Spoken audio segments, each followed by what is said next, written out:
Saudara-saudari sedama,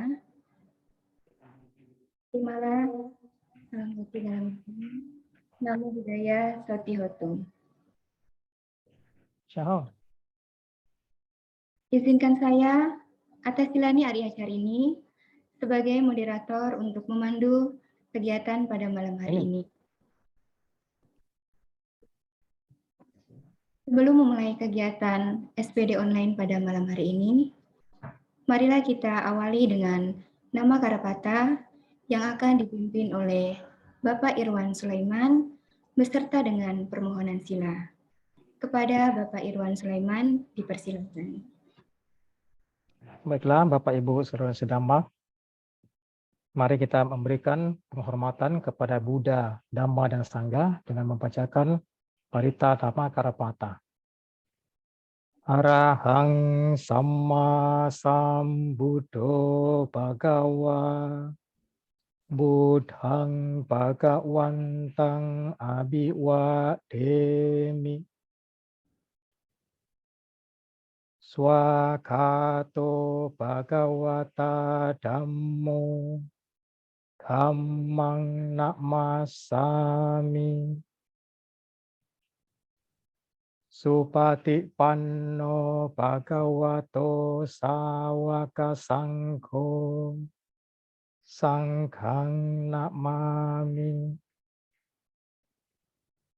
Andamayang Pancasila Radana Karo Mase Oka Saahang Bante Tisarane Nasading Pancasila Dhammang Yajami Anugahang Katwa Silang Detame Bante Dutiyam Pi Oka Saahang Bante Tisarane Nasading Pancasila Dhammang Yajami Anugahang Katwa Silang Detame Bante Tatiyam Pi Oka Saahang Bante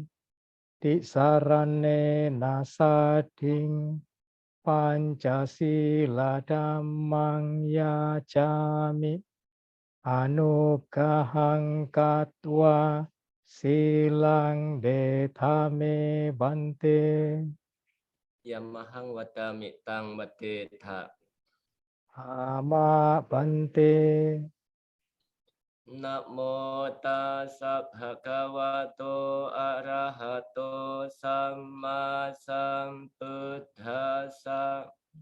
Namo Tassa Bhagavato Arahato Samma Sambuddhassa Namo Tassa Bhagavato Arahato Samma Sambuddhassa Namo Tassa Bhagavato Arahato Samma Sambuddhassa Namo Tassa Bhagavato Arahato Samma Sambuddhassa Namo Tassa Bhagavato Arahato Samma Sambuddhassa Buddhang saranang gacchami Buddhang saranang gacchami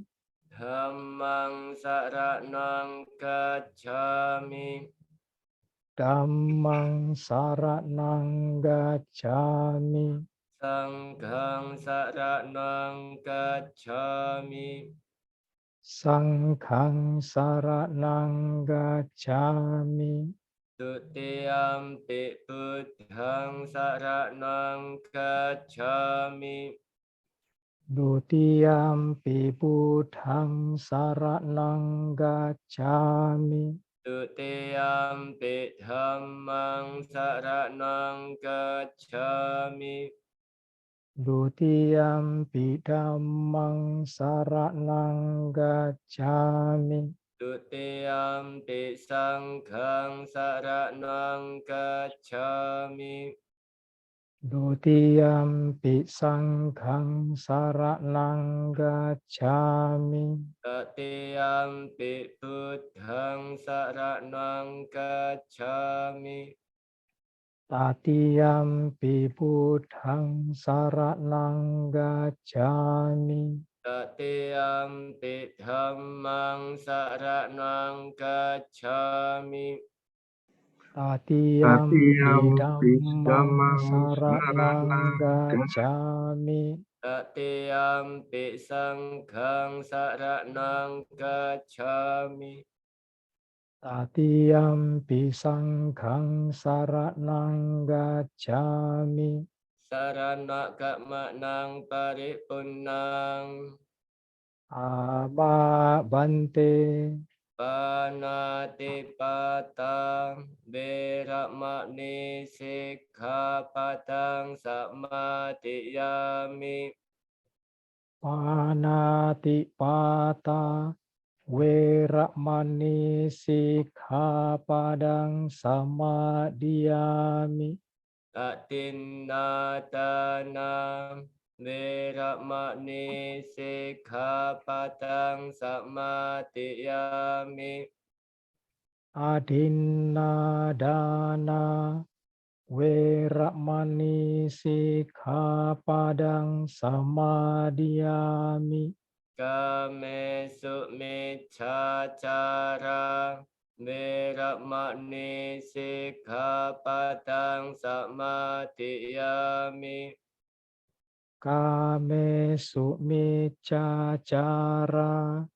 Weramani Sikkhapadang samadhiyami. Musawada Veramani Sikkhapadang Samadhiyami. Musawada Weramani Sikkhapadang samadhiyami. Surameraya Majapamattadhana Veramani Sikkhapadang Samadhiyami. Surameraya Majapamattadhana Weramani Sikkhapadang samadhiyami. Imani panca sikkhapadani silena sugating yanti silena bhoga sampata silena nibbutting yanti tasma silang visodhaye. Ama bante. Sadu, sadu, sadu.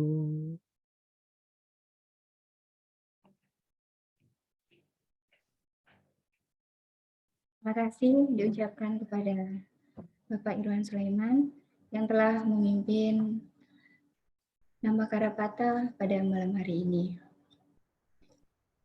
Yang mulia Biku Sangga, Romo Ramani, serta Bapak, Ibu, dan Saudara-saudari yang telah hadir pada Zoom SPD Online se-Sulawesi pada malam hari ini. Semoga semua dalam keadaan sehat, sejahtera, dan bahagia. Sebelum acara dimulai, saya akan memperkenalkan narasumber yang akan menyampaikan uraian Dhamma pada malam hari ini.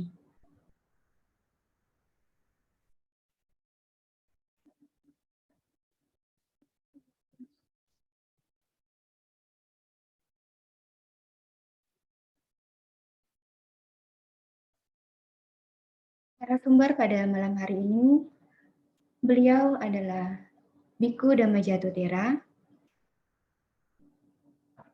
Berikut merupakan profil singkat dari beliau. Penabisan Biku Upasampada, nama penabisan Biku Dhammajato, tempat penabisan Wihara Dhammacakajaya Jakarta. Tanggal penabisan 18 Maret 2006 pukul 9:36 waktu Indonesia Barat. Nama penabis Upajaya Biku Sukimo Mahatera. Nama guru penabisan Kama Wacarya Biku Damadiro Mahatera.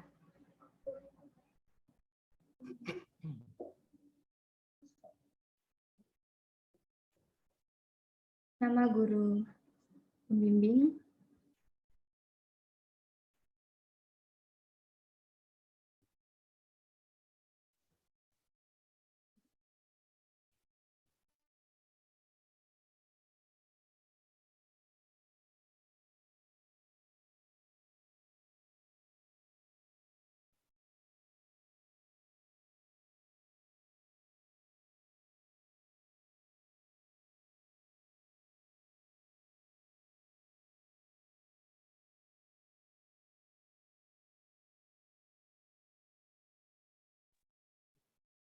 pembimbing Biku Atimedo Mahatera.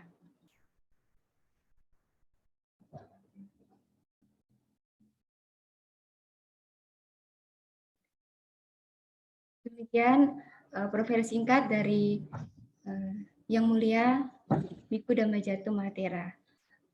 Perlu diketahui, pada saat ini beliau menjabat sebagai Sekretaris 1 Sangga Theravada Indonesia, Sekretaris di Pariyati Dhamma.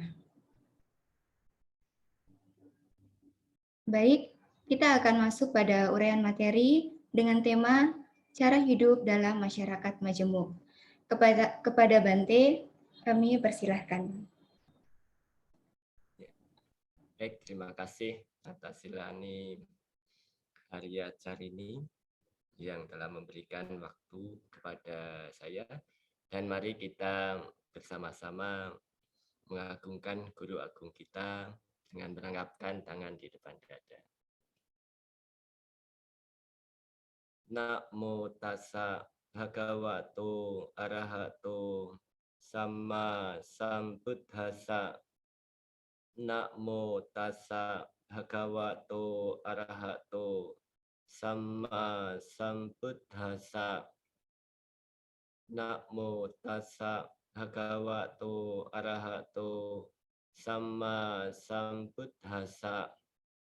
Yo pupe kata kalyano katato manu bujati athatasa pawathanti ye honti abhipatitati.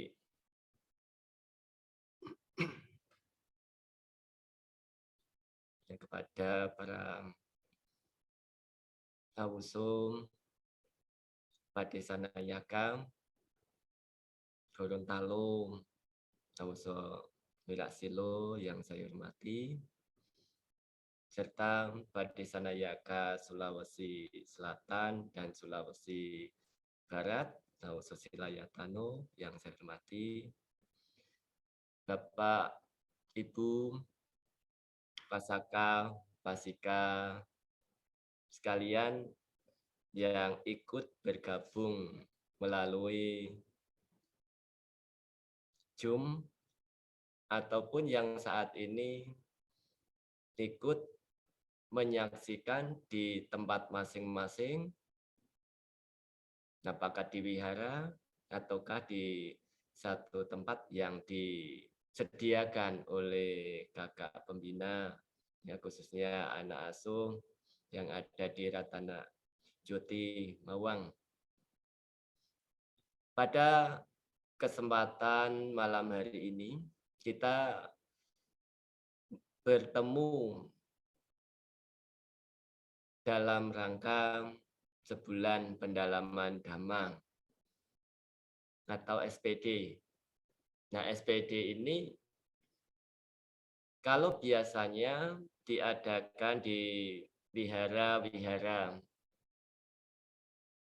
binaan Sangga Theravada Indonesia, namun yang dilakukan oleh Padesanayaka Gorontalo dan Padesanayaka Sulawesi Selatan merupakan satu hal yang perlu diapresiasi karena bisa mengumpulkan umat Buddha se-Sulawesi untuk dapat bersama-sama melakukan kegiatan sebulan pendalaman Dhamma yang merupakan program dari Sangha Theravada Indonesia.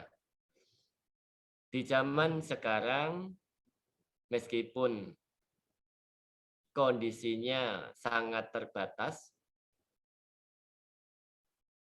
namun dari keterbatasan ini kemudian dapat memunculkan ide-ide cemerlang melakukan sebulan pendalaman Dhamma dengan cara virtual atau secara virtual seperti malam hari ini.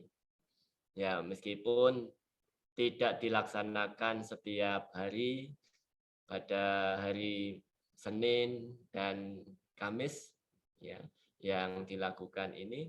Nah, merupakan satu wujud semangat dari Bapak Ibu sekalian yang diprakarsai oleh Padesanayaka Sulawesi. Ini merupakan bentuk kerjasama yang sangat baik. Memang di dalam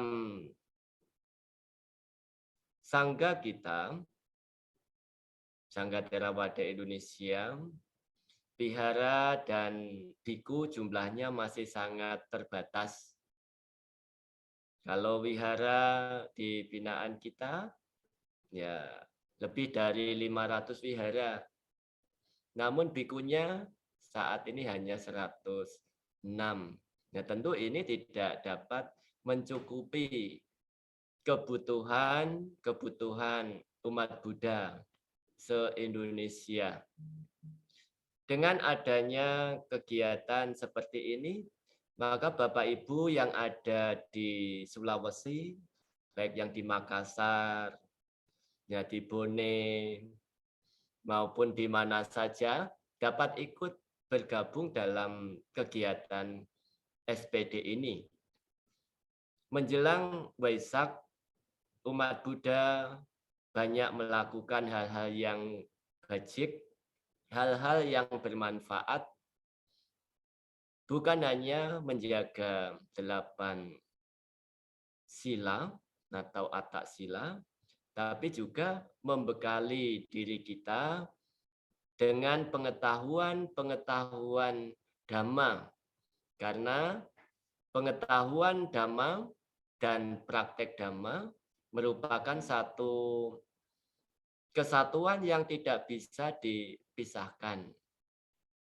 Belajar tanpa praktek tidak akan memberikan manfaat yang besar. Praktek tanpa belajar tidak akan bisa maju atau kemajuannya lamban sekali.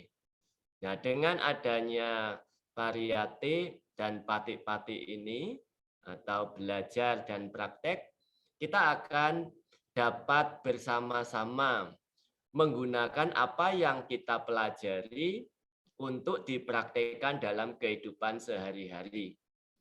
Ya tentu Bapak Ibu yang ada di sini berasal dari keluarga, dari tingkatan, kondisi, masyarakat yang berbeda-beda.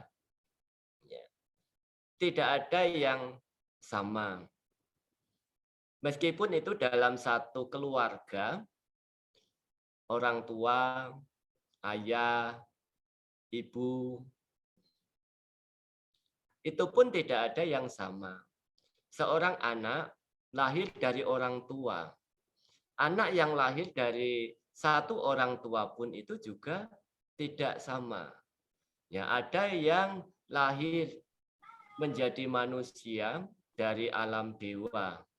Ada yang lahir menjadi manusia dari alam apaya. Ada yang lahir menjadi manusia dari alam manusia. Yang mana kelahiran sebagai manusia ini sudah menunjukkan kepada kita bahwa tidak ada satu manusia yang satu orang tua sekalipun itu berasal dari kelahiran yang sama atau dari alam dewa semua, ya, dari alam apa ya semua atau dari alam manusia semua. Nah, kenapa kita bisa mengetahui makhluk ini lahir dari alam dewa, makhluk ini lahir dari alam apa ya, makhluk ini lahir dari alam manusia. Ya, alam dewa tentu terkondisi dari perbuatan-perbuatan bajik yang salah satunya adalah dengan menjaga latihan kemoralan. Mereka yang rajin menjaga sila, ya di situ tadi sudah disebutkan, ya sila ini akan mendukung kelahiran di alam sugati. Dan sedangkan mereka yang tingkah lakunya tidak sesuai, maka itu akan mengkondisikan kelahiran di alam yang tidak baik. Ya, di alam manusia yang tidak baik bagaimana? Wajahnya tidak rupawan, ya, barangkali sakit-sakitan, dan sebagainya. Nah, orang tua yang memiliki anak 2, anak 3, tidak semuanya anaknya itu mendapatkan peruntungan yang sama. Nah, di sini kita sudah bisa melihat bahwa satu keluarga pun itu sudah terdiri dari beberapa karakter anak. Nah, belum kita menginjak keluar ya ke satu sekolahan. Ya, seperti misalnya sekarang anak-anak yang ada di Ratanajodi, Mawang. Nah, ini berasal dari keluarga yang berbeda-beda, ya, tidak berasal dari keluarga yang sama. Dari keluarga yang berbeda-beda, dari karakter yang berbeda-beda, dari kemampuan yang berbeda-beda, ini menunjukkan bahwa kehidupan kita di sini ini sudah tidak sama atau dikatakan sebagai kehidupan yang majemuk. Nah, bagaimana kita bisa menyesuaikan kehidupan yang majemuk ini agar bisa mencapai satu kebersamaan dalam kehidupan kita. Ya, karena tidak ada satu orang pun yang tidak akan berteman, yang tidak akan bertemu dengan orang yang berbeda dengan kita. Ya, misalnya sebagai majikan. Dikatakan sebagai majikan karena ada karyawan. Sebagai suami, dikatakan sebagai suami karena di situ ada istri. Nah, kalau seorang laki-laki belum punya istri, tidak akan mungkin disebut sebagai suami. Ya. Demikian juga seorang wanita disebut sebagai istri karena ada suami. Suami istri disebut sebagai orang tua karena ada anak-anak. Jadi disinilah yang namanya satu kemajemukan, ya. Bukan, kita tidak akan berbicara kemajemukan yang dalam hal yang sangat luas, ya. Apalagi satu negara seperti negara Indonesia ini yang terdiri dari beberapa suku, bahkan ada berapa bahasa, berapa agama, itu sangat-sangat luas sekali. Nah, di sini kita akan melihat satu sisi kemajemukan yang ada di lingkungan kita berada. Ya, kalau kita sebagai anak sekolah, bagaimana kemajemukan yang ada di lingkungan sekolahan kita? Kalau kita sebagai majikan, bagaimana kemajemukan itu terjadi di lingkungan pekerjaan kita? Kalau kita berada di satu wihara, bagaimana kemajemukan itu terjadi di lingkungan wihara itu. Nah, ketika kita mengerti bahwa orang yang bersama-sama dengan kita itu tidak akan sama, suami istri yang bersama-sama setiap hari, bahkan ya setiap hari bisa bersama-sama terus, itu pun tidak akan bisa bersama-sama selamanya. Satu saat, satu hari, suami harus pergi sendiri, atau istri harus pergi sendiri, orang tua harus pergi sendiri. Tidak ada suami, tidak ada istri, tidak ada anak-anak, dan sebagainya. Nah, bagaimana cara kita hidup dalam masyarakat yang majemuk ini? Masyarakat yang majemuk ini kita pelajari dari lingkungan yang paling kecil. Ya, lingkungan yang paling kecil dulu. Kalau lingkungan yang paling kecil kita tidak bisa mengerti, kita tidak bisa memahami, maka untuk memahami masyarakat yang majemuk dalam ruang lingkup paling besar atau lebih besar lagi, itu tidak akan bisa terjadi. Ya. Contoh dalam sangga, para biku yang menjadi komunitas atau masuk ke dalam komunitas sangga yang didirikan oleh Sang Buddha lebih dari 2.500 tahun yang lalu, itu pun tidak berasal dari keluarga kesatria. Ada yang dari kesatria, ada yang dari brahmana, bahkan ada yang dari penyapu jalan, ya, ataupun dari tukang cukur seperti Bante Upali dan yang lainnya. Namun semua bisa masuk dalam kesatuan yang disebut sebagai komunitas sangga itu. Nah, itu terdiri dari kemajemukan-kemajemukan, perbedaan-perbedaan, dan sebagainya. Nah, kemajemukan ini, perbedaan ini bukan sebagai satu penghalang seseorang itu mencapai tujuan. Sebagaimana yang diajarkan Guru Agung kita, tujuan dari umat Buddha ini biku, bikuni, upasaka, upasika. Ya. Jadi umat Buddha ini bukan hanya sekadar mereka yang masih menjadi perumah tangga, tapi umat Buddha ini meliputi Buddha Parisada itu, 4 kelompok, biku, bikuni, upasaka, upasika. Nah, umat Buddha yang belajar Dhamma ini tujuannya apa? Yaitu demi padamnya derita. Maka di sini kita ketika bergabung dalam satu komunitas, kita bisa berkembang, kita bisa maju. Salah satu cara jalan untuk bisa maju di tengah kemajemukan itu bagaimana? Yo pube kata kalyano, kata to manubujati, atta tasa pakwadanti, yehonti abhipatita. Ya. Siapa saja yang mengetahui kebaikan, manfaat yang diberikan orang lain kepada kita,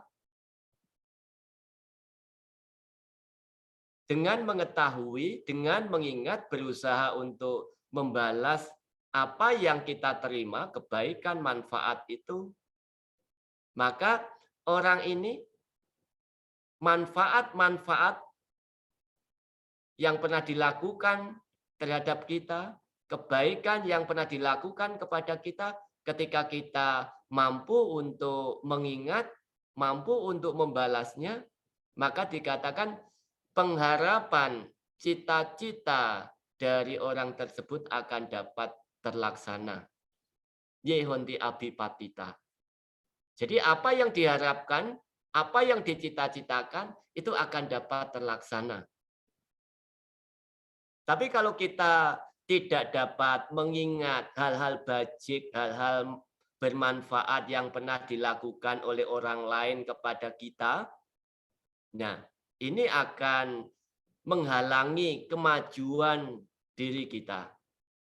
Karena itu, hal yang sangat mendasar yang perlu diingat oleh siapapun juga, ya mulai dari anak-anak, remaja, hingga kita menjadi orang tua, tidak ada satu orang pun yang tidak pernah mendapat kebaikan, tidak pernah mendapat manfaat dari orang lain.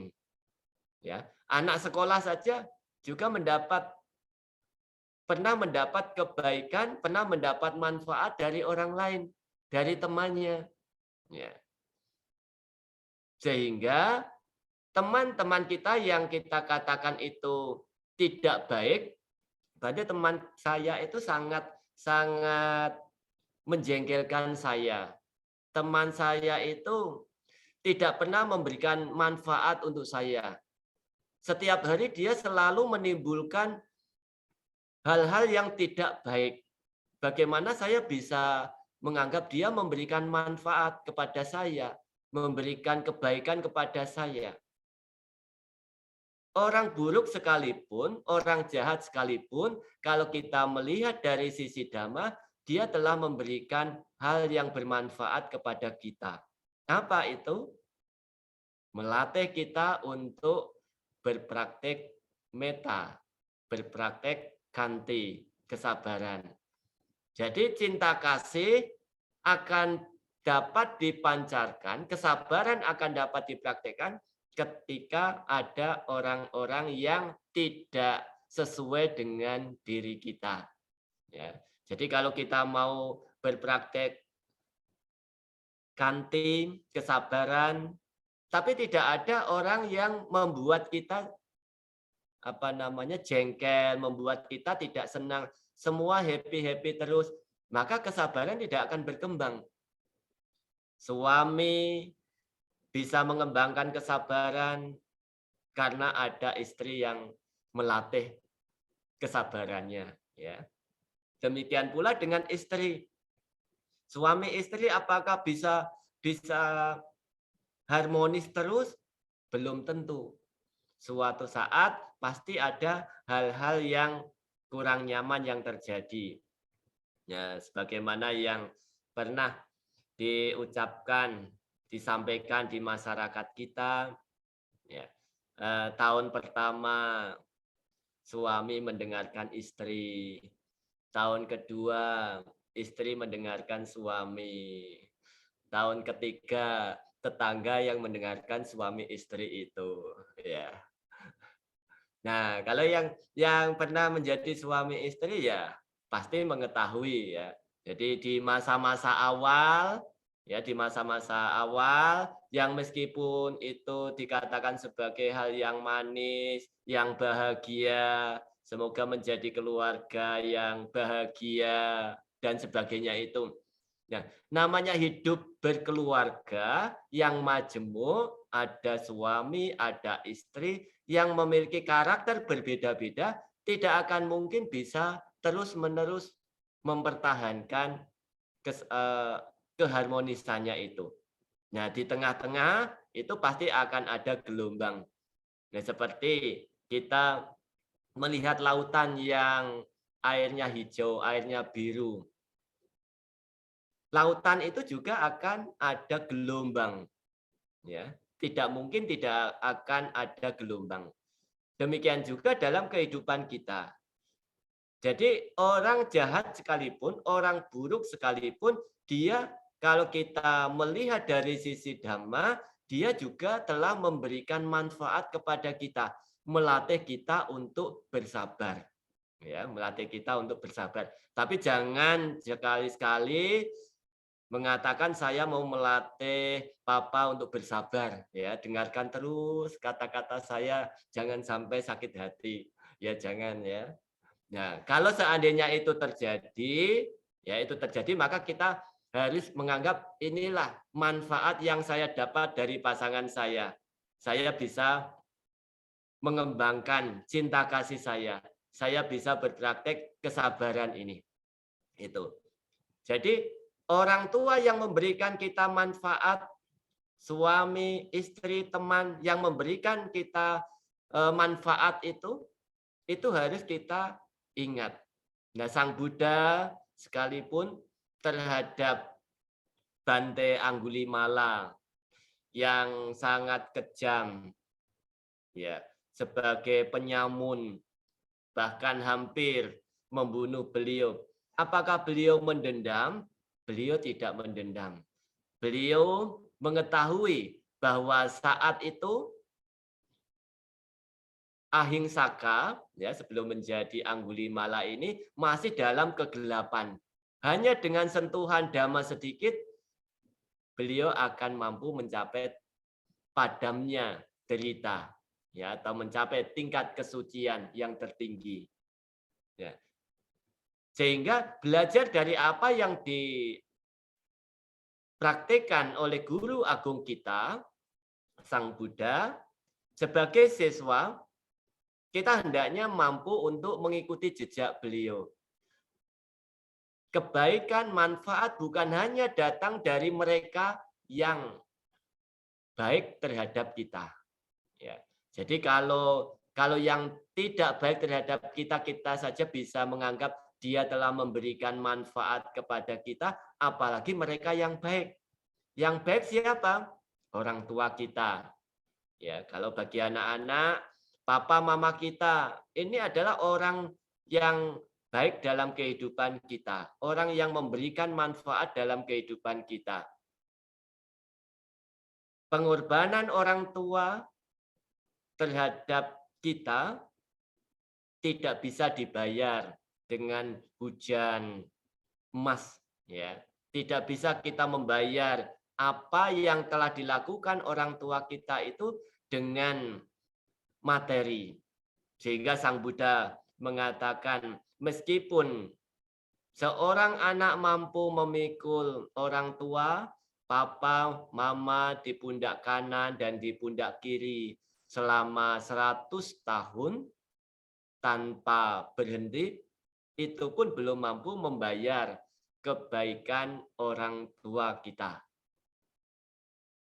Nah, dengan perumpamaan ini kita bisa melihat bahwa jasa-jasa dari orang tua kita itu sangat besar sekali terhadap anak-anak.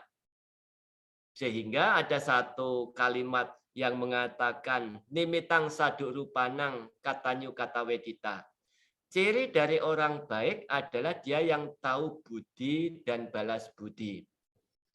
Jadi kalau kita mengetahui budi dari orang tua kita, dari teman kita, dari sahabat kita, bahkan dari musuh kita sendiri, ya, kita katakan itu musuh, biasanya dikatakan musuh itu karena kita tidak senang, ya. Nah, semestinya bagaimana? Orang yang tidak senang atau orang yang benci kepada kita itu harus dikatakan sebagai guru, ya. Guru apa? Guru kesabaran tadi. Ya. Jadi kalau tidak ada yang melatih kesabaran, ya tidak mungkin kesabaran itu akan muncul. Kesabaran tidak akan bisa muncul hanya dengan mendengar, hanya dengan membaca. Ya. Kalau Bapak Ibu saat ini sedang berlatih atak sila, ya, berlatih atak sila. Misalnya, atak sila tidak makan malam, misalnya. Jangan sampai kita mencegah orang lain yang sedang makan untuk menyingkir dari kita. Sana jauh-jauh dari saya sedang atak sila. Ya. Tidak boleh dekat-dekat dengan saya. Ya, nanti saya jadi ikut makan. Misalnya, ya. Jadi ini harus ada pencegahan mereka yang melaksanakan atak sila dan mereka yang tidak. Ya jangan sampai kita mencegah orang yang tidak melaksanakan atak sila itu untuk menjauh dari kita pada saat kita makan. Jadi kalau kita bisa mengendalikan keinginan kita terhadap makanan pada saat waktu yang tidak sesuai itu, itulah yang namanya pengendalian yang bisa disebut sebagai kesabaran, ya. sabar terhadap lapar.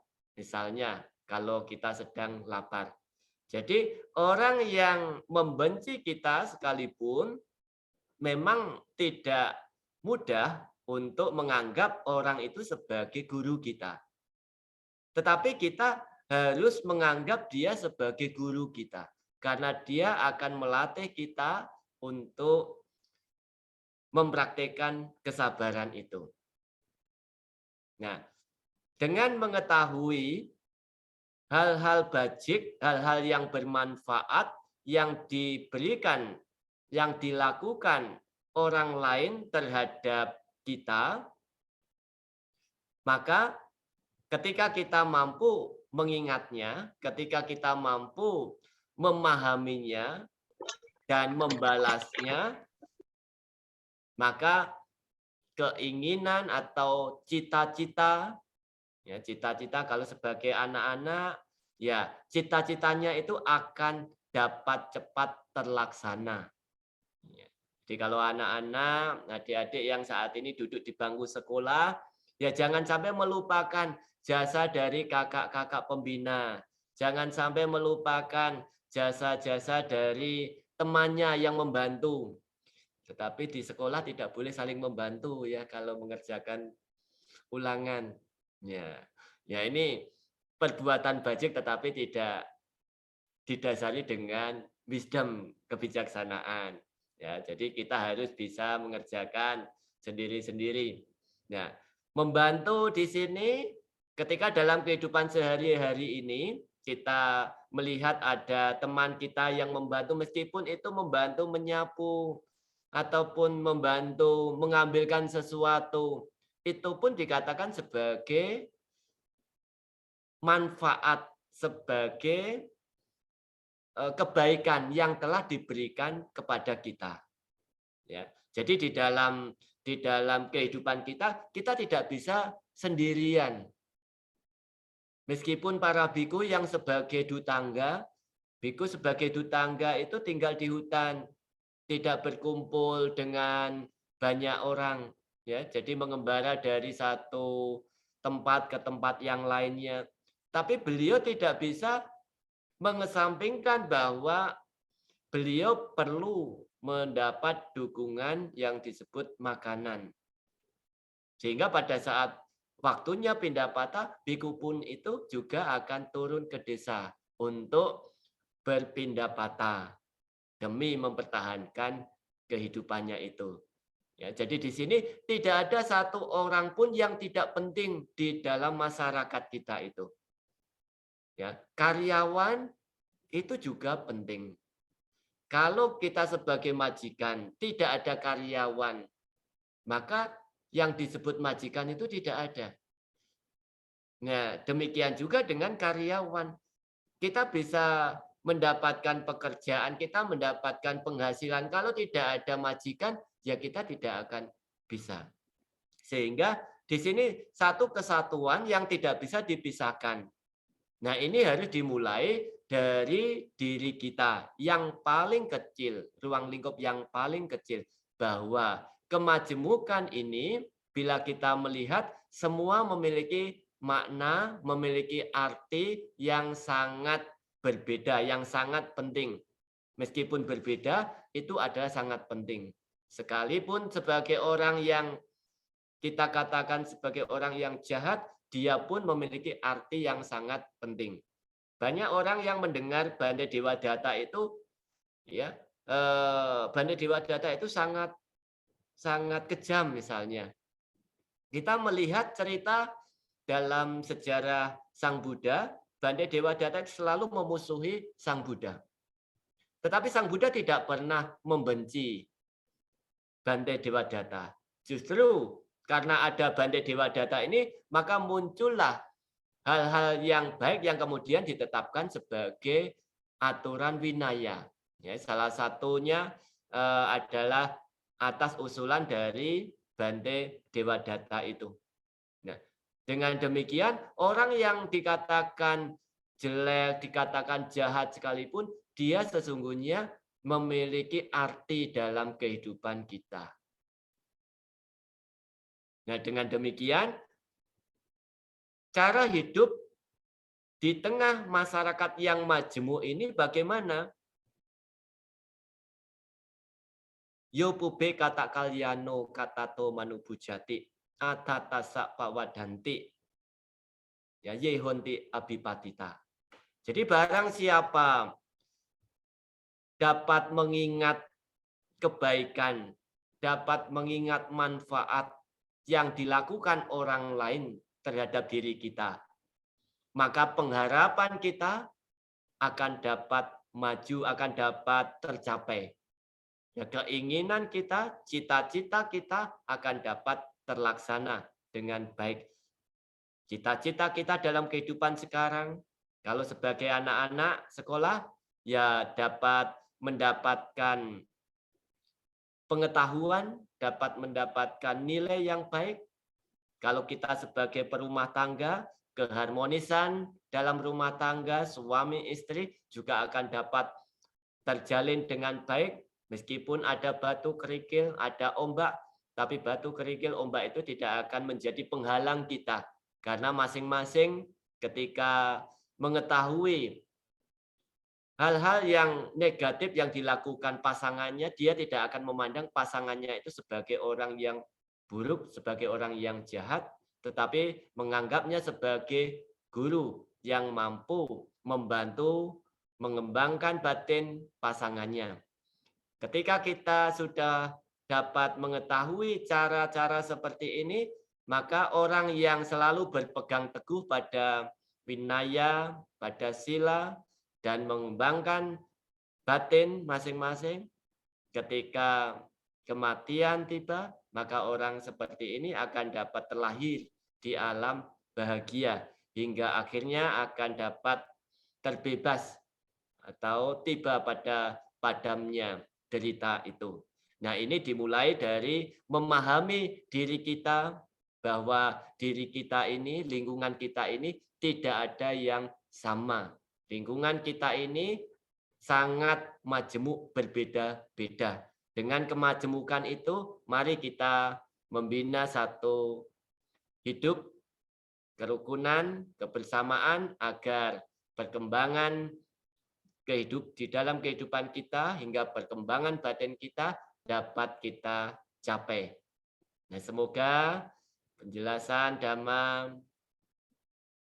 pada malam hari ini dapat dimengerti, dapat bermanfaat untuk Bapak, Ibu, adik-adik semua yang ikut hadir pada kesempatan malam hari ini.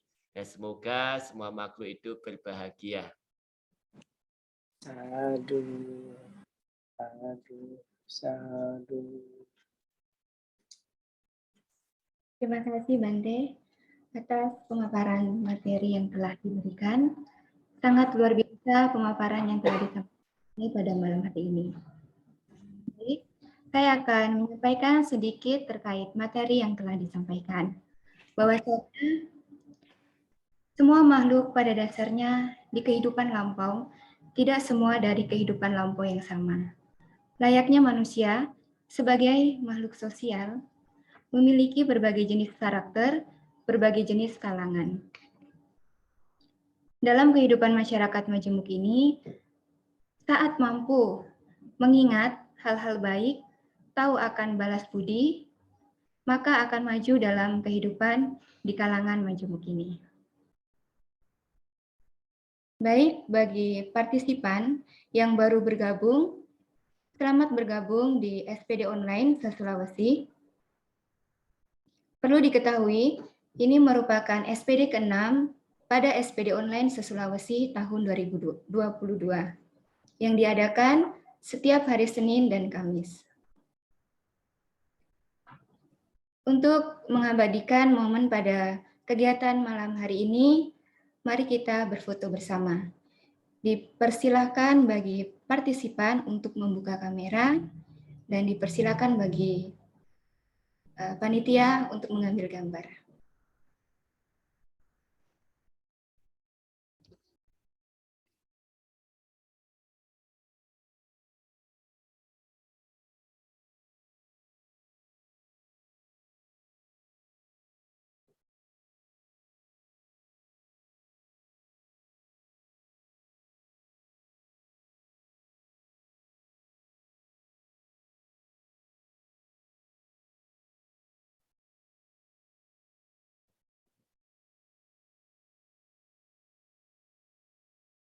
Persilakan bagi yang belum membuka kamera untuk membuka kamera. Saya akan bantu memotret ya, silakan. Baik, Bante. Yang pertama, Bante Damajato. Bante.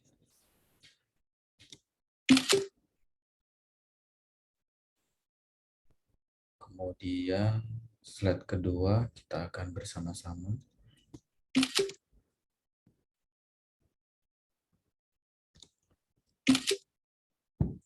Oke, terima kasih. Silakan dilanjutkan. Acara selanjutnya yaitu sesi tanya jawab. Bagi Bapak, Ibu, dan saudara-saudari yang ingin mengajukan pertanyaan, dapat melalui raise hand ataupun pada room chat. Dipersilahkan. Bisa juga bertanya secara langsung.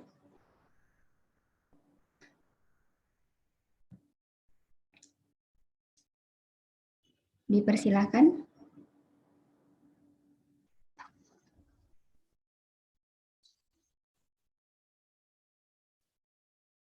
Sepertinya belum ada, Bante. Jadi untuk mengawali pertanyaan diskusi pada malam hari ini, saya akan mengawali pertanyaan terlebih dahulu, Bante. Ya. Baik, Bante. Tadi sudah dijelaskan mengenai cara hidup masyarakat di kalangan masyarakat majemuk. Nah, berbicara mengenai masyarakat majemuk ini, sering terdengar adanya permasalahan-permasalahan, Bante. Baik itu dalam kalangan masyarakat secara luas ataupun yang Pak Bante sampaikan tadi di kalangan keluarga ataupun di kalangan lainnya. Nah, permasalahan ini terjadi pastinya ada faktor-faktor yang menyebabkan permasalahan itu terjadi, Bante. Nah, saat permasalahan itu terjadi ataupun kita tidak bisa mengendalikan permasalahan itu, maka masalah-masalah itu akan tetap muncul, Bante. Terkadang belum selesai masalah satu, masalah yang lain sudah muncul. Hal demikian menurut saya, Bante, mengapa permasalahan ini terjadi? Karena adanya perbedaan pendapat, Bante. Seperti yang Bante sampaikan, dalam lingkungan keluarga, suami istri sekalipun pasti berbeda pendapat. Perbedaan pendapat inilah yang sulit untuk menyatukan kita di kehidupan majemuk ini, dalam kalangan majemuk ini. Saat sulit menyatukan pun, pastinya akan terus ada permasalahan-permasalahan. Nah, yang akan saya tanyakan, Bante, sebenarnya apa yang menjadi tolak ukur kualitas manusia dalam kehidupan ini di tengah-tengah kehidupan masyarakat majemuk? Terima kasih, Bante. Ya, pertanyaannya sederhana, tapi jawabannya sangat dalam sekali ya. Kualitas manusia dalam kehidupan majemuk ini apa? Nah, ya, kualitas yang dinamakan kualitas itu apa? Hal yang sangat baik. Ya, kalau misalnya kita punya beras, kualitas beras nomor 1, artinya beras yang baik yang nomor 1. Ya. Kualitas apalagi baju misalnya. Kualitas baju yang nomor 1, berarti baju itu baik nomor 1. Nah, bagaimana dengan kualitas manusia itu? Kualitas manusia itu tidak sulit. Tidak usah kita membayangkan kualitas manusia itu harus menjadi profesor. Ya. Sebelum menjadi profesor, kualitasnya itu tidak ada. Jangan sampai kita berkecil hati, saya sekolahnya tidak sampai menjadi sarjana ataupun apa. Itu kualitas seperti itu kualitas masyarakat ya samuti. Tetapi kualitas manusia itu dilihat dari kualitas batin. Bagaimana kita bisa melihat kualitas batin manusia itu? nimitang saduk rupanang katanyu kata wedita. Ya. Ciri dari orang baik adalah dia yang tahu budi dan balas budi. Inilah kualitas manusia yang sesungguhnya. Bahkan Sang Buddha sendiri, meskipun sudah menjadi seorang Buddha, beliau mengajarkan kita untuk mengingat budi atau tempat-tempat yang berjasa terhadap kita. Tempat mana yang berjasa terhadap Sang Buddha sebelum mencapai penerangan sempurna adalah pohon Bodhi. Ketika Sang Buddha mencapai penerangan sempurna, apa yang dilakukan beliau pertama kali? Memandang pohon Bodhi selama 7 hari tanpa berkedip. Barangkali kita yang melihat, itu kan pohon Bodhi tidak makhluk hidup, Bante. Kenapa kita harus membalas? Ya, kalau dengan yang bukan makhluk hidup saja kita itu bisa memunculkan katanyu kata wedi, kalau bukan sebagai makhluk hidup saja kita bisa memunculkan katanyu kata wedi, makhluk hidup kita akan lebih mudah untuk memunculkan katanyu kata wedi itu. Jadi inilah yang menjadi tolok ukur kualitas manusia. Jadi kualitas manusia, ya kualitas manusia pada umumnya tidak peduli apakah dia itu majikan, dia itu karyawan, dia itu suami, dia itu istri, maupun siapa saja. Kalau dia mampu mengingat kebaikan, dia mampu mengingat manfaat yang pernah dia dapat dari orang itu, yang pernah dia dapat dari tempat itu, kemudian membalas, itulah dikatakan sebagai kualitas yang sesungguhnya. Tidak usah berpikir yang jauh-jauh. Ya, jadi kalau kita berpikir kualitas manusia ini apa? Cukup kita mengingat, mengetahui hal-hal yang bermanfaat yang pernah kita terima dari orang lain. Nah, itu kita sudah memunculkan kualitas yang baik. Orang mungkin tidak akan sependapat dengan kita. Nah, orang bicaranya seperti itu sering membuat masalah kok kita harus menganggap dia sebagai guru. Ya. Bagi sementara orang itu adalah kebalikan. Tetapi demi perkembangan batin kita, seperti yang dilakukan oleh guru agung kita terhadap Bante Dewa Data, beliau tidak pernah membalas kebencian yang dimunculkan Bante Dewa Data. Sedikit pun beliau tidak pernah membalasnya. Demikian juga dengan Bante Anggulimala ketika masih menjadi Ahimsaka. Nah, orang benci, orang jahat sekalipun dia bisa memiliki sisi yang baik untuk dia sendiri maupun untuk kita. Ya, untuk kita ya tadi sebagai cara untuk melatih kesabaran. Ya. Ya, jadi itulah yang disebut sebagai kualitas manusia yang sesungguhnya. Tidak usah berbicara yang tinggi-tinggi harus mencapai kesucian dulu. Nah, kalau harus mencapai kesucian dulu, kapan kita bisa mengetahui kualitas manusia itu? Jadi di sini kalau kita sedang bergaul dengan teman-teman kita, apakah itu di satu wihara, di satu sekolah. Nah, kita yang pertama kali harus ketahui itu adalah orang ini baik atau tidak baik. Orang baik itu bagaimana? Dia bisa tahu berterima kasih. Ya, ada kalau kita memberikan sesuatu ke dia, terima kasih. Meskipun sekadar terima kasih itu adalah satu kualitas batin yang tidak mudah diucapkan oleh siapapun juga. Nah, begitu ya.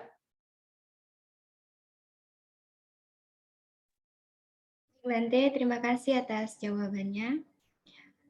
Selanjutnya ada penanya yang lain, Bante. Ya. Dipersilakan bagi Fiona. Selamat malam, Bante. Ya, malam. Saya Fiona dari Kota Pasuruan. Bante izin bertanya. Bante, terkadang di masyarakat berkenaan dengan sila keempat Pancasila Buddhis, seseorang bisa melanggarnya. Pertanyaan saya, apakah ada cara lain untuk tidak berbohong selain menghindar?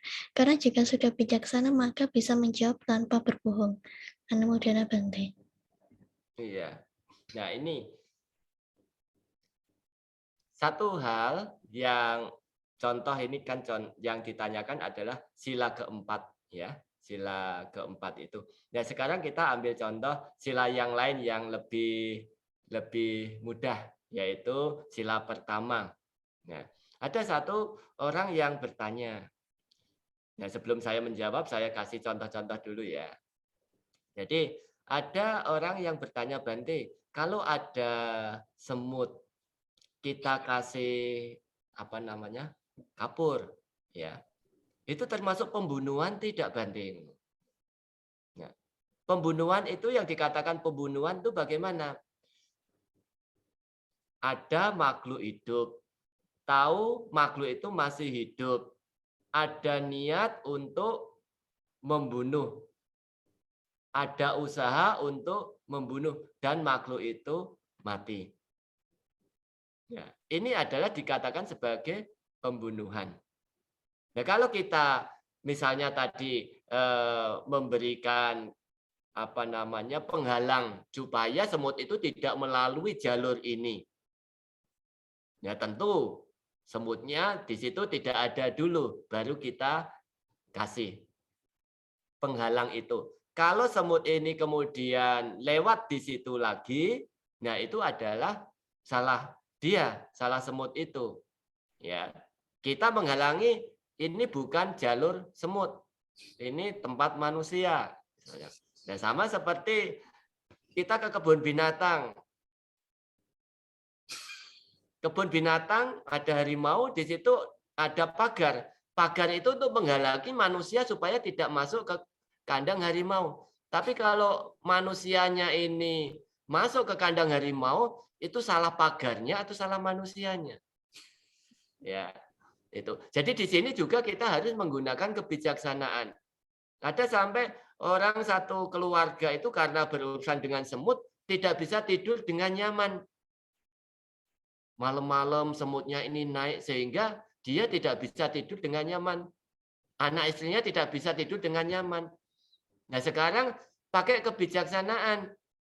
Semut atau keluarga, mana yang lebih penting? Ya.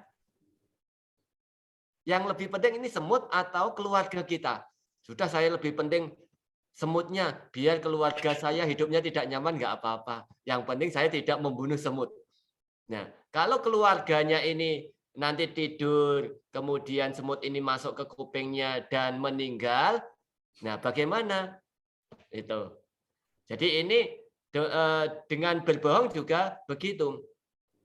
Cara untuk tidak berbohong. Nah, memang berbohong itu dianjurkan, berbohong itu tidak dianjurkan, ya. Ya, berbohong itu tidak dianjurkan. Bagi mereka yang sudah mencapai tingkat-tingkat kesucian seperti minimal Sotapanna, 5 sila itu tidak akan dilanggar. Tidak akan terjadi pelanggaran 5 sila itu, termasuk sila yang keempat itu. Tetapi bagaimana dengan mereka yang belum mencapai tingkat kesucian hingga Sotapanna itu? Apakah akan ada kebohongan-kebohongan itu? Apakah memungkinkan seseorang itu untuk berbohong? Memungkinkan sekali. Ya, ya, memungkinkan sekali untuk melakukan hal itu.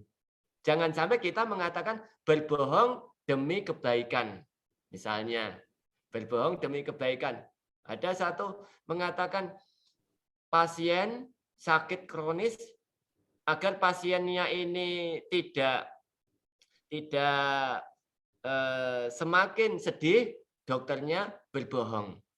Nah, kalau dokter itu berbohong supaya pasiennya ini tidak banyak berpikir, kira-kira bagaimana? dokter rela untuk melakukan itu demi pasiennya agar tidak banyak berpikir. Ya, dokter itu tahu bahwa itu berbohong, tetapi di sini dokter ini memiliki kebijaksanaan. Apakah dokter ini akan menyampaikan, kamu besok akan meninggal, kanker kamu ini sangat berat sekali. Bagaimana dokter mengatakan itu? Sakit kamu ini enggak apa-apa, tenang saja, enggak usah banyak dipikirkan. Ya, paling tidak dokter itu sudah memberikan satu semangat hidup kepada pasien itu, meskipun dia tahu bahwa pasien itu besok atau mungkin dalam waktu 7 hari itu akan meninggal. Itu. Jadi kalau kita misalnya berbohong, ya, mengucapkan kata yang tidak benar karena memang arahnya itu tidak baik untuk kebencian, untuk keserakahan, demi mempertahankan ego kita, nah itu harus dihindari. Ya. Tetapi kalau misalnya tujuannya demi kebaikan bagaimana? Ya itu yang harus menggunakan kebijaksanaan. Kalau begitu Bante mengajarkan berbohong. Ya enggak ya. Ya itu nanti dipikirkan masing-masing. Seperti Pak Tani. Pak Tani mau membasmi hama atau keluarganya supaya dapat makan. Ya. Jadi kalau Pak Tani ini menanam padi, ada hama, padi ini disemprot ya. Namanya apa? Kalau di Pasuruan namanya apa? Supaya hamanya ini tidak ada, diapakan itu? Disemprot, Bante. Disemprot ya. Iya, semprot pakai obat enggak? Iya, Bante. Pakai ya. Iya. Pokoknya istilahnya disemprot begitulah ya. Nanti istilahnya bagaimana dicari masing-masing. Jadi Pak Tani membasmi hama dengan tujuan supaya panennya itu bisa baik dan bermanfaat untuk keluarga. Tapi kalau Pak Tani ini tidak membasmi hama, panennya dia tidak baik, keluarganya tidak makan. Itu. Jadi cara untuk tidak berbohong bagaimana? Dilihat kebohongan yang dilakukan ini demi kebencian, keserakahan, atau keegoan kita. Kalau kebohongan ini dilandasi dengan 3 hal ini, maka itu harus dihindari.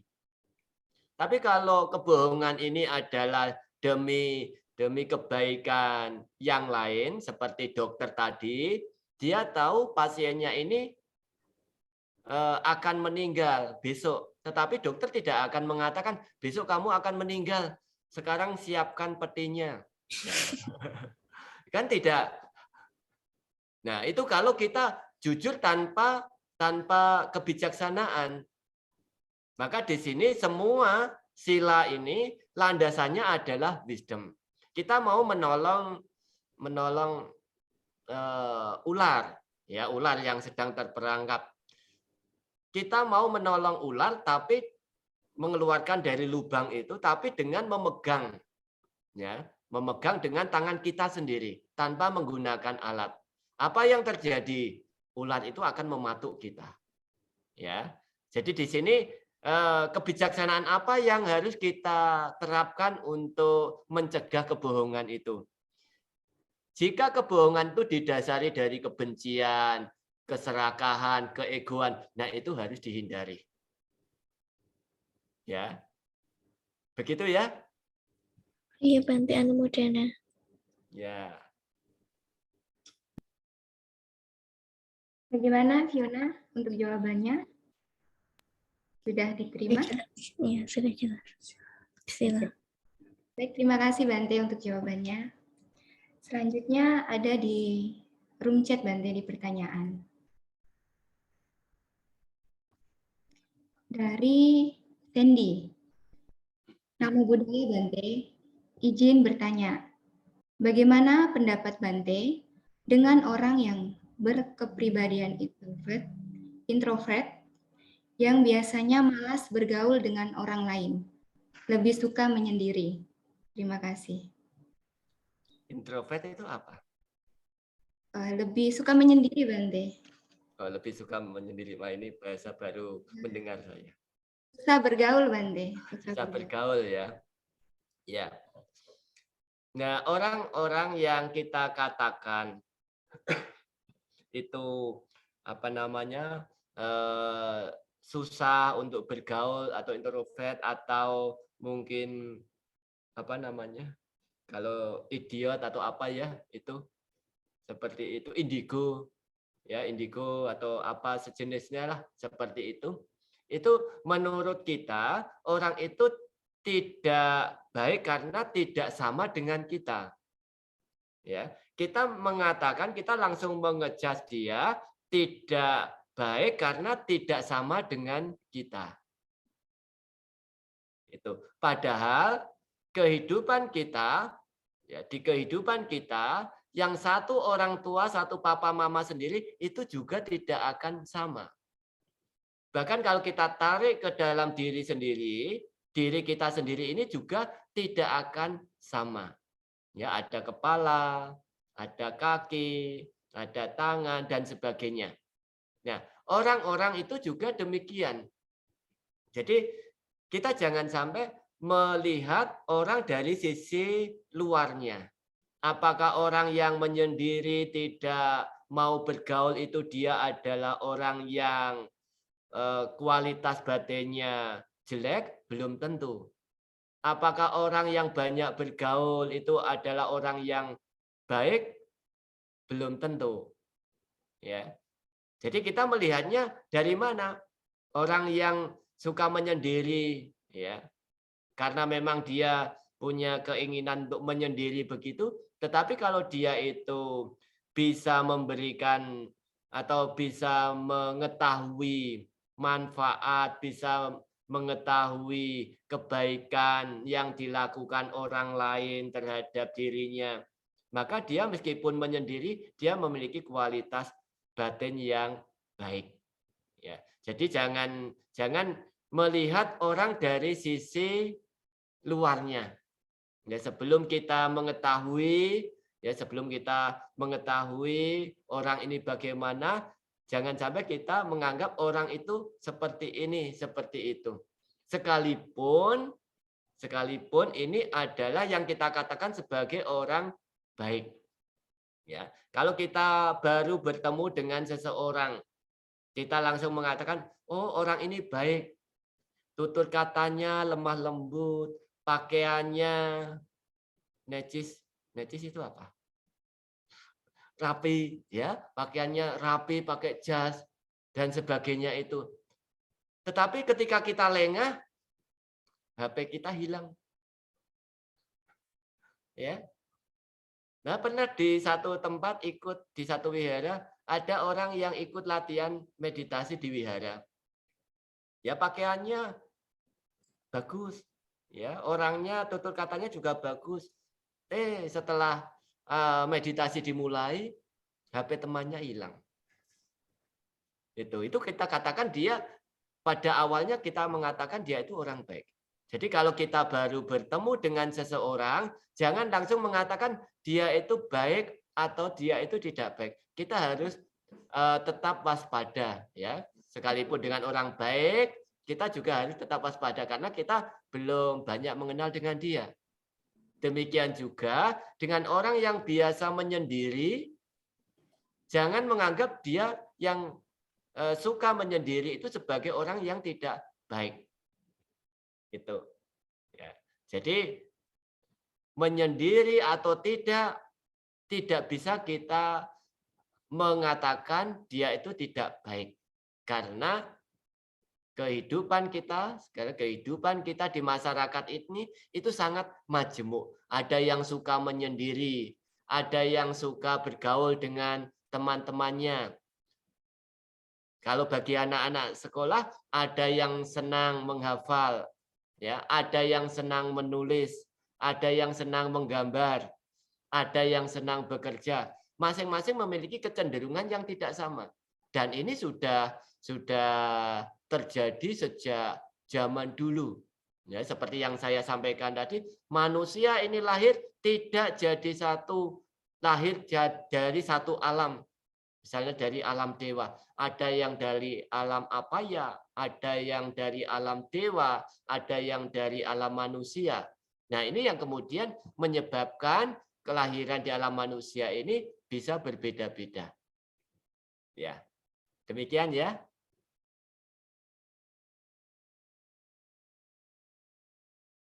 Terima kasih Bante atas jawabannya. Masih ada kesempatan bagi Bapak Ibu partisipan yang ingin bertanya, dipersilakan. Selain bertanya secara langsung, juga bisa mengirim lewat room chat. Nanti bisa kami bacakan. Dipersilakan bagi Pak Irwan Sulaiman.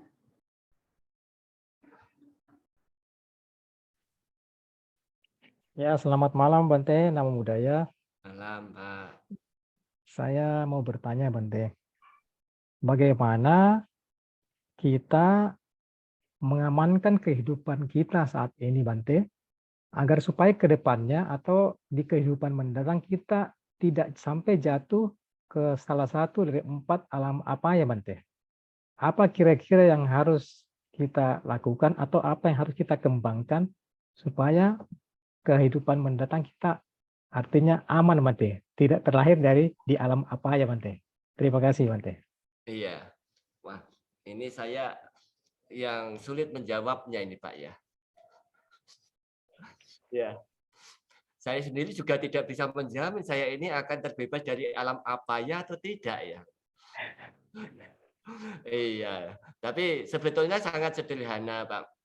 Di kehidupan kita, meskipun kita sering mendengar bahwa kehidupan kita di alam samsara ini ada 31 alam kehidupan, ada alam apaya, alam manusia, alam dewa, ya. Tetapi kita tidak perlu sampai berpikir sejauh itu dulu, ya. Alam yang akan datang, kehidupan yang akan datang itu belum terjadi. Ya, itu belum terjadi. Saat sekarang inilah kehidupan yang nyata. Kehidupan kita yang nyata itu saat sekarang. Bagaimana kita bisa mengetahui kehidupan kita yang akan datang itu baik atau tidak baik? Di alam baik atau di alam tidak baik? Nah, sekarang di dalam masyarakat, di dalam keluarga misalnya, seorang suami dicintai istri, dicintai anak-anak, dicintai tetangga karena kebaikannya. Dikatakan orang seperti itu akan berbahagia di sini dan akan berbahagia di dunia selanjutnya. Ya. Sebaliknya kalau di sini saja dengan istri, dengan suami, misalnya ya ada suami, ada seorang suami yang kalau suaminya ini ada di rumah, istrinya selalu bilang, kok nggak cepat-cepat pergi dari sini, sebel melihat suaminya. Ya ada yang seperti itu. Ya, kalau istri saja tidak senang dengan suaminya, meskipun itu satu keluarga, bahkan anak-anak juga tidak senang. Kalau dalam satu keluarga saja tidak senang dengan orang ini, memungkinkan tidak lingkungan yang lain itu akan senang. Sulit sekali. Ya, sulit sekali untuk mempertahankan agar orang lain itu bisa senang. Nah, orang lain bisa senang atau tidak senang itu tidak bisa kita mengharapkan. Tapi kita harus membuat sebabnya. Ya, seperti kita Sang Buddha mengajarkan, kalau kita mau mendapatkan buah, siramlah pohon itu di pangkalnya, bukan di buahnya ya. Jadi kalau kita menyiram pohon mangga, di mana kita menyiram? Di pangkal pohonnya, bukan di buahnya. Padahal kita mengharapkan buahnya. Kita tidak mengharapkan pangkalnya. Tapi kenapa kita menyiramnya itu di pangkal? Gitu.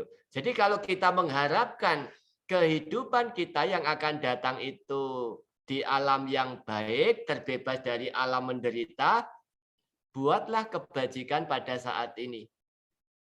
Kebajikan apa?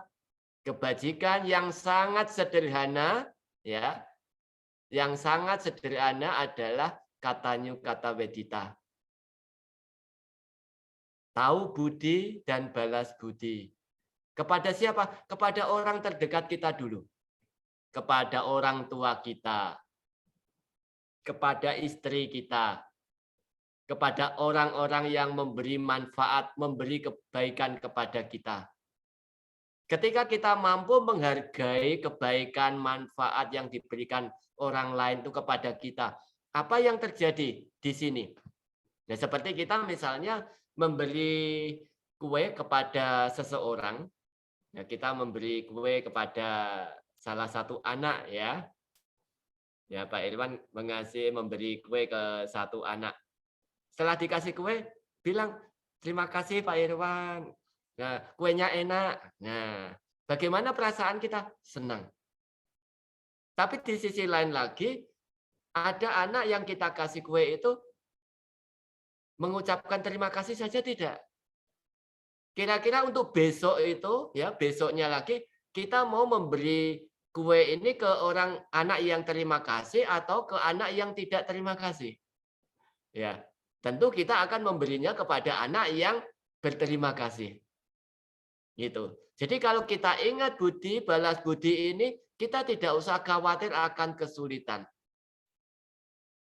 Tapi kalau hal yang sangat kecil, yang sangat mendasar, budi dan balas budi ini saja kita tidak memunculkan di dalam diri kita, bagaimana kita bisa mengembangkan hal-hal bajik yang lainnya, ya? Kalau memulai dari yang paling dasar saja kita tidak bisa. Itu. Jadi untuk terbebas dari alam yang tidak baik atau alam apaya itu bagaimana? Mulailah mengembangkan katanya kata wedi dalam diri kita dulu. Setelah kita mampu, maka tahapan-tahapan selanjutnya sesuai dengan dhamma yang kita mengerti, kita pelajari, itu kita praktekkan secara bersamaan. Belajar, praktek, akan mengkondisikan manfaat yang seimbang. Belajar tanpa praktek tidak akan memberikan manfaat. Praktek tanpa belajar, praktek kita akan menjadi lamban. Ya, manfaatnya akan menjadi lamban. Maka belajar dan praktek, pariyati dan pati-pati ini harus sejalan. Gitu. Jadi untuk kehidupan yang akan datang, saya tidak punya resepnya, Pak Irwan. Hanya di kehidupan sekarang ini saja bagaimana kita bisa dicintai oleh orang lain. Ya, mengetahui budi mereka yang pernah manfaat atau kebaikan yang pernah mereka lakukan kepada kita memunculkan katanya kata wedi itu, maka dalam masyarakat, dalam keluarga itu kita akan langsung memetik, tidak usah menunggu kehidupan yang akan datang. Ya, jadi kalau kehidupan sekarang ini saja kita sudah bahagia, orang-orang juga mencintai kita, kehidupan yang akan datang juga demikian. Ya, jadi kehidupan yang akan datang itu bersumber dari pangkal yang sekarang ini.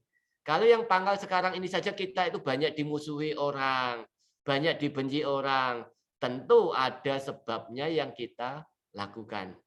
Jadi kalau kita dimusuhi, dibenci, ya itu kan tidak nyaman. Ya, dengan keluarga saja kita dimusuhi, kita dibenci, pasti ada perbuatan yang tidak baik. Nah, kalau di sini saja kita sudah tidak bahagia, di dunia lain juga kita tidak akan bahagia. Begitu. Jadi resepnya dimulai dari yang sekarang saja, Pak Irwan, ya. Ya, baik. Anumodana, Bante. Ya, baik. Terima kasih kepada Pak Irwan yang sudah memberikan pertanyaan. Terima kasih Bante sudah menjawab. Ada penanya lagi Bante. Dari Timi. Malam Bante, saya mau bertanya.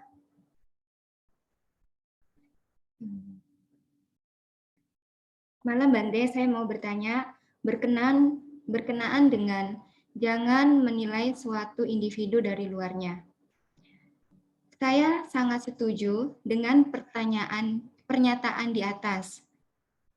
Tetapi terkadang secara sadar maupun tidak sadar kita sering menjudge seseorang dari luarnya saja. Mohon Bante kiranya dapat memberikan solusi agar kita tidak langsung menjudge dari luarnya saja. Terima kasih Bante. Ya, jadi apa yang ditanyakan ini ya sebetulnya banyak yang ingin bertanya seperti ini juga. Ya, jadi kita biasanya mengejar seseorang itu dari luarnya saja. Nah, di sini kita mendengar jangan menilai seseorang itu dari luarnya saja. Tapi bagaimana kita bisa memperkirakan, bisa mengetahui orang ini baik atau tidak baik? Ya, pertama kita harus bersikap netral dulu.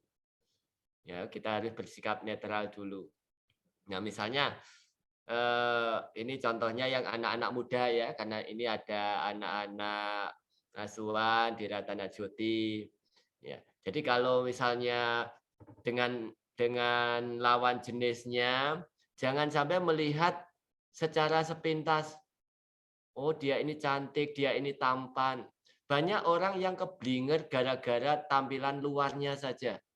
Ya, khususnya yang laki-laki melihat temannya itu cantik, ya, sampai lupa dengan orang tuanya. Dinasihati orang tuanya dia tidak mau. Meskipun orang tuanya tahu, nah, anak itu tidak baik. Tidak peduli karena dia sudah terlanjur terlanjur cinta, ya. Nah, kan katanya tai lalat.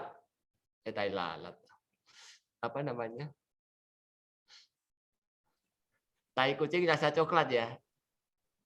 Tai kucing rasa coklat itu anak-anak muda ya. Jadi kalau anak-anak muda itu begitu sudah senang, yang lain tidak dipedulikan. Meskipun orang tuanya sendiri, ya, ini banyak terjadi di daerah-daerah dimanapun juga. Anak bisa berantem dengan orang tua gara-gara baru pacar loh, belum jadi istri. Ya. Jadi ini hanya menilai dari sisi luarnya saja. Maka kalau nanti anak-anak yang ada di Ratana Joti, ya, yang sedang mencari pasangan, ya itu harus betul-betul mengetahui cara mengetahui bagaimana. Jangan langsung 100%. Ya, kalau senang jangan 100%. Harus diketahui anaknya ini baik atau tidak. Jangan melihat dari sisi penampilan saja. Kadang-kadang perhiasan juga pinjam tetangga. Ya, baju juga pinjam. Bahkan make up juga minta temennya. Nah, itu ini selingan ya. Nah, jadi kalau misalnya kita mau berteman dengan seseorang, ya seseorang itu masih baru, kita belum tahu karakter dia, cobalah kita bisa sedikit bersikap netral.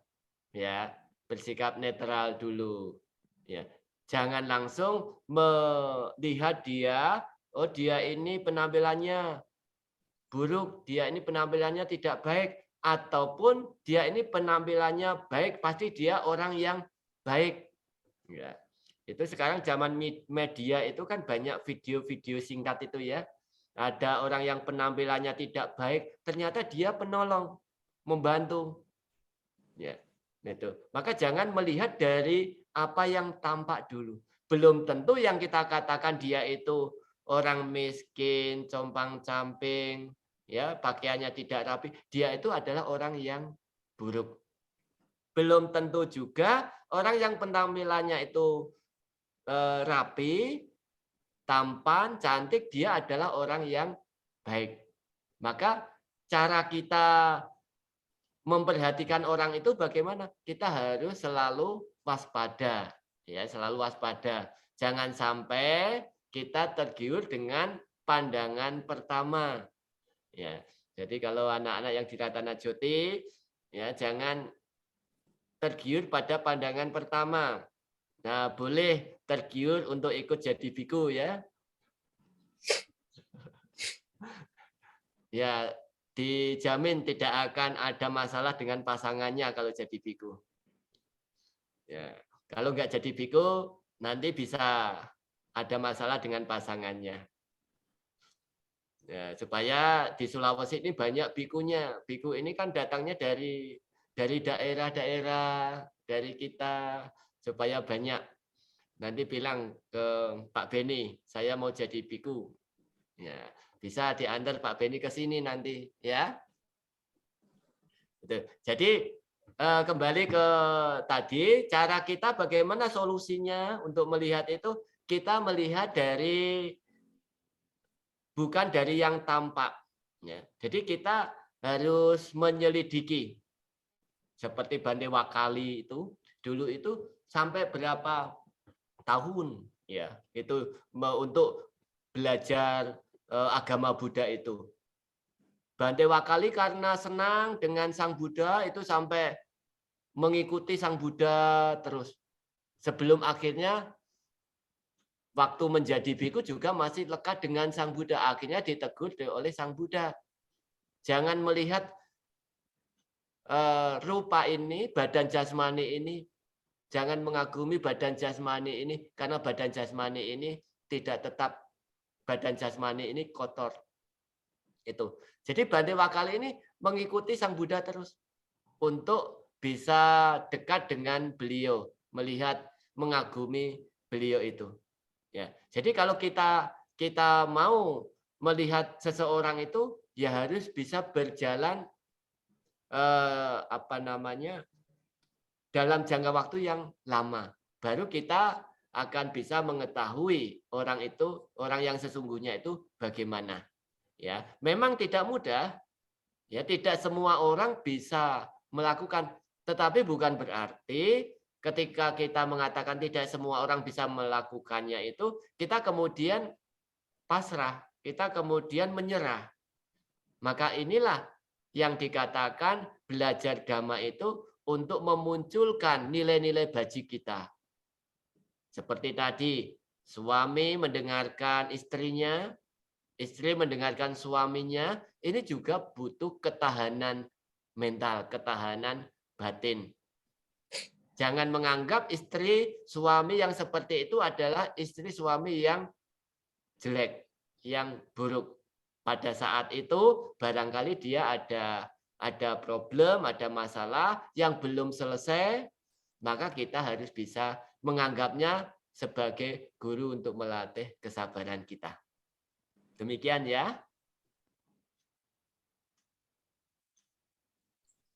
Terima kasih Bante atas jawabannya. Bagi yang ingin bertanya kembali, dipersilakan diberi kesempatan untuk penanya terakhir. Dipersilakan bagi Bapak Ibu bisa bertanya secara langsung ataupun mengirim lewat room chat.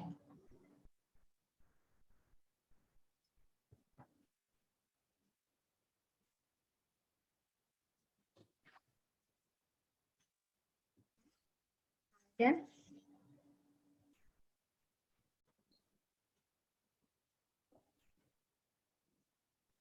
Sepertinya saya lagi yang bertanya, Bante. Ya. Jadi ini ada pertanyaan titipan, Bante. Dari partisipan yang tidak terlihat, Bante.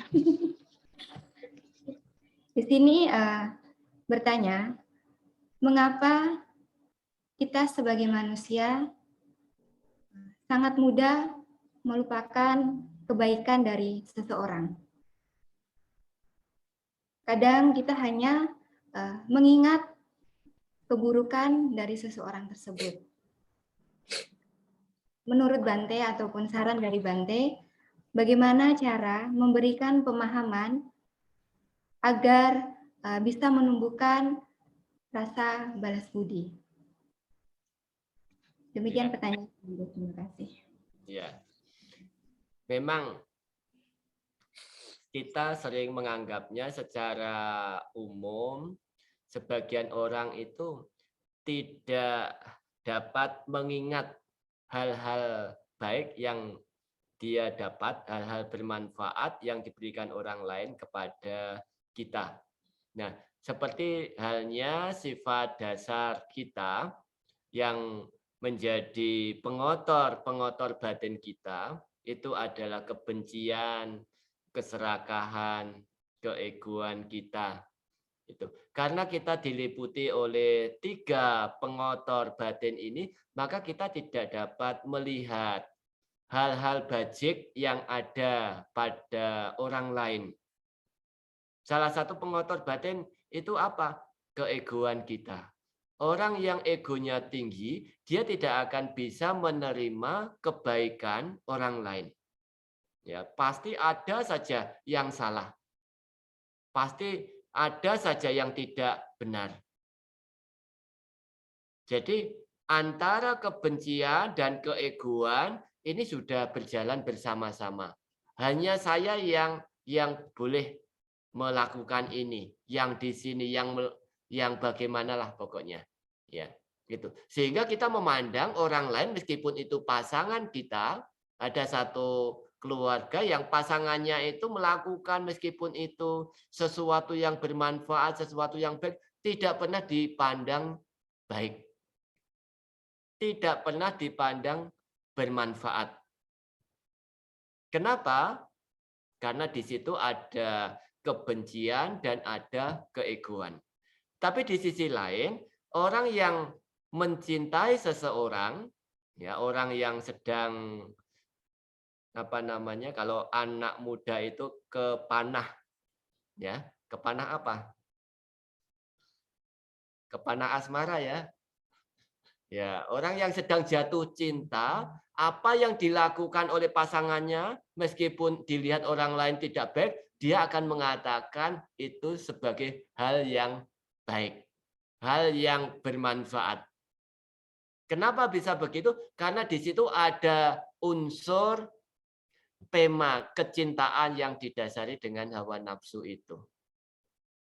Sehingga pada dasarnya ya, orang sulit untuk melihat kebaikan orang lain karena di situ ada unsur kebencian, unsur keserakahan, unsur keegoan itu.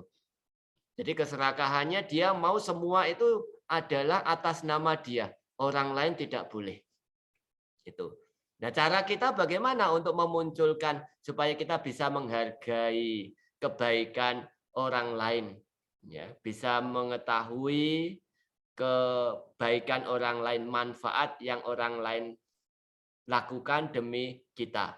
Nah, tidak ada cara lain selain kita itu berlatih untuk menghargainya, ya, menghargai dimulai dari sikap lapang dada kita, bisa menerima hal-hal baik, hal-hal bermanfaat yang dilakukan orang lain kepada kita. Nah, pada saat kita sedang makmur, sedang maju, kita mungkin tidak akan melihat hal itu. Tapi ketika kita sedang susah, sedang sulit, maka kita baru bisa melihat orang lain melakukan hal bajik kepada kita. Tapi kan kita tidak akan menunggu, kita menunggu susah dulu, sulit dulu baru kita menghargai orang lain. Itu. Jadi untuk memunculkannya bagaimana? Kikislah pengotor batin itu sedikit demi sedikit. Dan coba lihatlah hal yang bermanfaat meskipun itu kecil. Hingga ada satu pepatah, gajah di pelupuk mata itu kelihatan. Betul enggak? Gajah di pelupuk mata tidak kelihatan. Kuman di seberang lautan kelihatan. Ya, kesalahan sedikit yang dilakukan orang lain kita bisa melihatnya. tapi manfaat besar yang dilakukan orang lain kita tidak bisa melihatnya. Karena di situ tertutup oleh pengotor batin itu. Maka cara memunculkannya bagaimana? Belajar untuk menghargai hal-hal bermanfaat, hal-hal bajik yang dilakukan orang lain meskipun itu kecil terhadap kita. Ya, seperti kita menghargai Pak Tani dari beras yang kita tanam kemudian menjadi nasi. Nasi ini berasal dari Pak Tani yang menanam. Kalau nggak ada Pak Tani, kita nggak bisa menanam. Ya.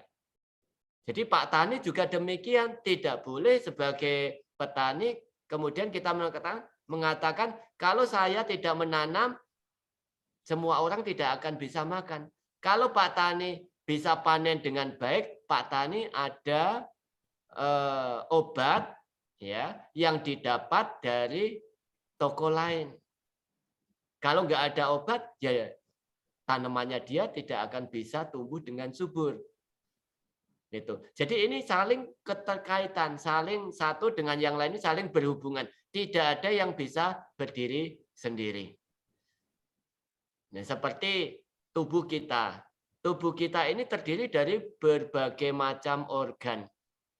Ada salah satu yang kejepit sendiri rasanya sakit. Saraf kejepit. Ya. Ya, kalau kita pernah mengalami saraf kejepit, wah, sakitnya luar biasa. Padahal itu hanya sedikit. Dan sekarang kan sedang musimnya saraf kejepit itu. Ya. Nah, jadi di sini memunculkan hal-hal bajik di situ bagaimana? Ingat di situ nimitang saduk rupanang katanyu kata wedita. Ciri dari orang baik. Nah, kalau semua orang ingin dikatakan sebagai orang baik, ciri dari orang baik ada dia yang tahu budi dan balas budi. Begitu ya. Terima kasih Bante atas jawaban-jawaban yang telah diberikan bagi para penanya. Diucapkan terima kasih juga kepada para partisipan yang sudah memberikan pertanyaan pada kegiatan SPD pada malam hari ini. Sebagai penutup Bante, mohon Bante memberikan kesimpulan pada kegiatan SPD pada malam hari ini. Ya. Baik. Bapak Ibu, saudara Pasaka Upasika sekalian, ya kita sebagai bagian dari masyarakat majemuk, masyarakat yang majemuk di sini adalah yang berbeda karakter, berbeda-beda suku, berbeda-beda agama, berbeda-beda bahasa, semua menjadi satu kesatuan dalam bangsa Indonesia ini yang dimulai dari keluarga, suami, istri, orang tua, dan anak. Semua ini adalah kemajemukan yang tidak sama dengan diri kita. Di tengah-tengah kehidupan majemuk ini, bagaimana kita bisa menghargai antara yang satu dengan yang lain, yaitu dengan mengedepankan bahwa setiap orang memiliki kemampuan, memiliki karakter yang berbeda-beda, dan kita sangat membutuhkan orang-orang di sekitar kita itu. Ketika orang-orang di sekitar kita itu melakukan sesuatu, memberikan sesuatu kepada kita, maka cobalah kita mengingat apa yang dilakukan, apa yang diberikan orang lain kepada kita, sehingga akan muncul sifat katanyu kata wedi kita. Ketika kita mengembangkan katanyu kata wedi kita, maka kehidupan di masyarakat majemuk ini akan bisa menjadi harmonis sesuai dengan harapan kita dan juga harapan bangsa Indonesia ini. Terima kasih Bante. Baik, tidak terasa kita sudah di penghujung kegiatan pada malam hari ini. Terima kasih kami ucapkan kepada Yang Mulia Bante Dhammajato Tera dan seluruh partisipan yang telah hadir pada SPD Online se-Sulawesi tahun 2022 pada malam hari ini. Saya sebagai moderator undur diri dari kegiatan pada malam hari ini. Sebagai penutup, dipersilakan kepada Bapak Irwan Sulaiman untuk memimpin Nama Karapata. Terima kasih. Yo, Bapak, Ibu, Saudara Sesdama, mari kita menutup kegiatan SPD pada malam hari ini dengan membacakan Nama Karapata secara bersama-sama. Arahang Samma Sambuddho Bhagava Buddhang Bhagawantang Abhiwademi Swakato Bhagavata Dhammo Dhammang Namasami Supati Panno Bhagavato Sawaka Sangho Sanghang Namami. Sabe Sata Bawantu Sukhitata. Semoga semua makhluk hidup berbahagia. Sadu, sadu, sadu. Terima kasih Bante. Namo Buddhaya. Terima kasih Bante. Ya, Terima kasih Bante. ya, Belna.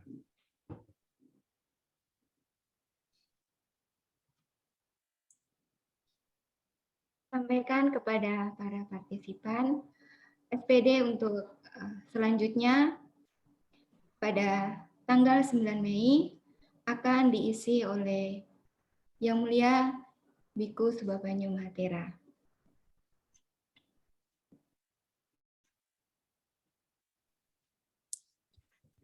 Terima kasih Bante. Ya, baik, izin live dulu ya. Terima kasih Bante Dhammajato. Terima kasih Bante. Oke. Terima kasih Bante.